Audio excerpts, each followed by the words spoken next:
ગોંડલ તાલુકા police station ખાતે ગઈ તારીખ 14/1/2026ના રોજ સોલાર કેબલ જે 281 બંડલ, જેની એક બંડલની કિંમત 5,000 લેખે એમ કુલ મુદ્દામાલ 14,05,000ની ચોરી થઈ ગયેલી, જે અનુસંધાને તાત્કાલિક ગોંડલ તાલુકા પોલીસ સ્ટેશન ખાતે FIR રજીસ્ટર કરવામાં આવેલી હતી. આ ગુનાના કામે અમારા આઈજીપી શ્રી અશોકકુમાર યાદવ સાહેબ તેમજ રાજકોટ ગ્રામ્ય એસપી સાહેબ શ્રી વિજયસિંહ ગુજર સાહેબની સૂચના અન્વયે અમારી ગોંડલ તાલુકાની જુદી જુદી ટીમ આ ચોરી ડિટેક્ટ કરવાના પ્રયત્નો કરેલો, જે દરમિયાન ગુપ્ત હકીકત મળેલી કે આ કામે રોહિત છગનભાઈ બોરીચા રે બિલિયાડા, કુમાર કુરજી પરમાર રે ગોંડલ, વિશાલ નાનુ વગેરે 8 માણસોને આ ગુનાના કામે અટક કરવામાં આવેલા છે અને 2 દિવસના રિમાન્ડ મેળવેલા છે.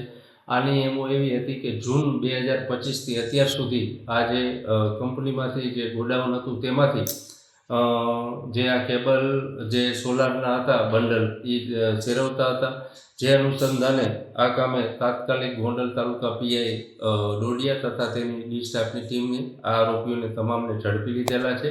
અને આ ગુનાની પૂછપરછ દરમિયાન એક ગોંડલ તાલુકા પોલીસ સ્ટેશનમાં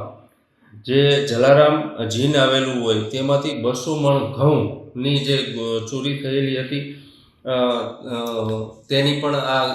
ગુનેગારોએ કબૂલાત આપેલી છે. તો તેને જૂનો ગુનો પણ ડિટેક્ટ કરવામાં આવેલ છે અને હજી પૂછપરછ કરવામાં આવેલી છે, બીજા ગુના કરેલ છે કે કેમ, આ બાબતે આને ઝીણવટભરી રીતે તપાસ કરવામાં આવી રહી છે.